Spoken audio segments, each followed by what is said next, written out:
Tomorrow, President Obama is expected to lay out plans for cutting the deficit in 2012 and beyond, as we just talked about. But even as he works out the final points tonight, details are emerging about Friday's bipartisan deal to cut spending for the rest of 2011. Keeping them honest, some of the nearly $39 billion in cuts aren't really cuts at all. And some of the items in this budget-cutting package, well, they're less about saving money than promoting certain lawmakers' pet ideas. It's not quite what was promised when the deal was cut. We're talking about real spending cuts here, no smoke and mirrors. There are many examples where they wanted to cut recklessly, and we insisted on cutting responsibly. Well, with all due respect to Majority Leader Reid, critics say it's not a question of responsible or reckless, but of whether the cuts are even real or not. And with all due respect to Speaker Boehner, that goes straight to his claims of no smoke and mirrors. You can decide for yourself. $3.5 billion in cuts to children's health care, or CHIP. It's actually unspent money left over in the program. And $2.5 billion chopped from health care co-ops for this year. They don't exist yet and won't until 2014. As for things in the deal that would seem to have nothing to do with the budget deficit, one of them bars President Obama from transferring prisoners from the detention camp at Guantanamo Bay. Another restores a school voucher pilot program for Washington, D.C., which is a favorite of House Speaker Boehner's. And for Montana Democratic Senator John Tester, language that blocks regulators from using the Endangered Species Act to protect wolves out west. Now, you can agree or disagree with that or any of the other policy riders we mentioned, and there are more. But safe to say policy is mainly what they're about, not dollars and cents. Talked about it earlier with Republican Congressman and former presidential candidate and possible future presidential candidate Ron Paul. Congressman Paul, does it make sense to you that a budget deal that's being hashed out right now, which is all about reducing spending, includes all these riders, including one about delisting the gray wolves from the endangered species list, which doesn't seem to have anything to do with actually cutting spending?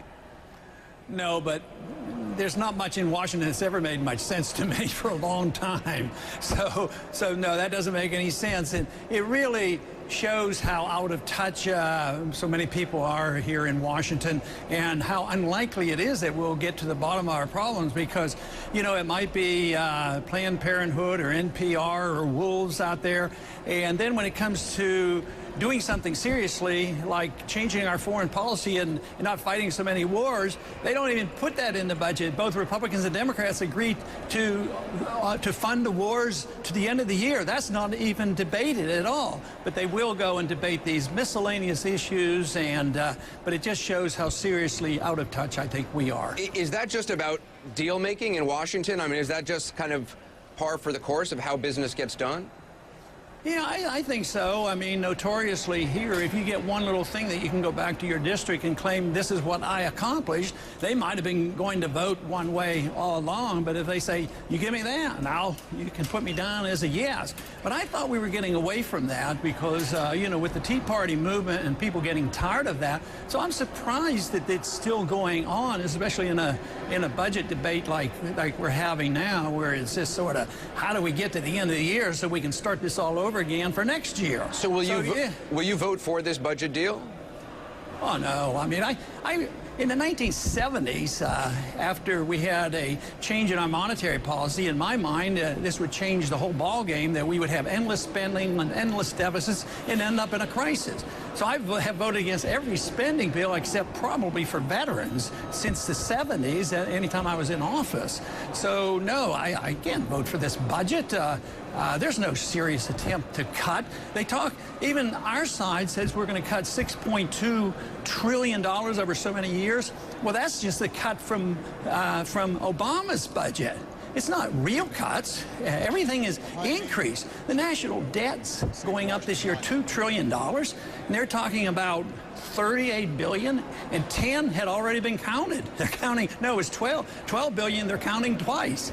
And they're talking about that kind of money when we have a national debt increase of $2 trillion, and all the entitlements are off the table and war is off the table. So they've taken the entitlements and war off the table, and they think they're going to balance the budget. In the meantime, they're going to make sure we can take care of those wolves and solve all those problems as well. So would you vote for raising the debt ceiling?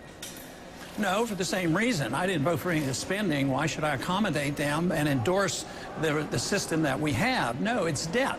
And I cannot think of any of this without always bringing up the subject of the ability of our government and our Federal Reserve to print the money. You know, if you couldn't print that money, this would all end. Interest rates would go up.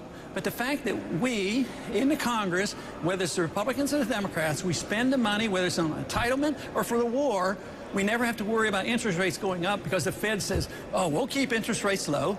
We're going to print money until we destroy the money. So, no, we're locked in on that. The odds of us reversing that trend are very, very slim. But if you hear from Tim Geithner, if you hear from Bernanke, they say, look, this would be cataclysmic. This would be an apocalypse not to raise the debt ceiling, that basically we wouldn't be able to pay our obligations, our bond rating would be shot, inflation would shoot up.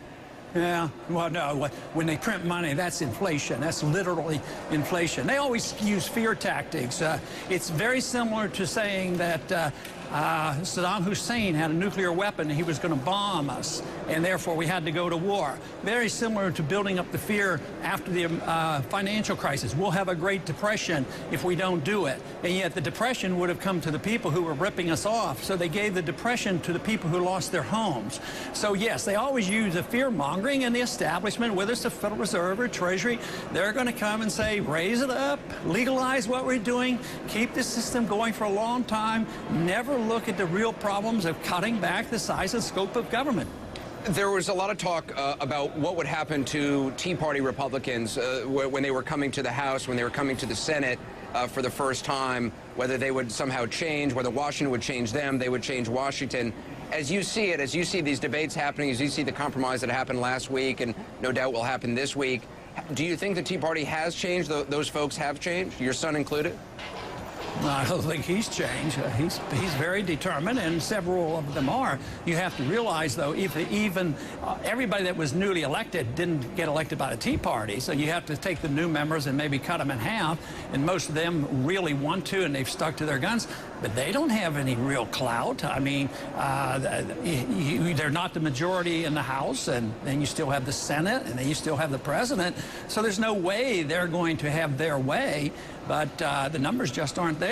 I'm just hoping that more Americans will wake up and send a stronger message here to Washington to clean up our act. Congressman Paul, you have not announced whether or not you're going to be running for president. I'm not even going to bother asking you because you obviously wouldn't answer. Right. But when you look at the field, I mean, Donald Trump has been getting a lot of attention now. Do you think he is a viable candidate? He looked pretty viable to me. He was alive and well and kicking, and I guess that's what it requires. And as long as we check his birth certificate, I guess we'll be okay. Congressman Paul, I appreciate your time. Thank you. Okay. Thanks, Congressman.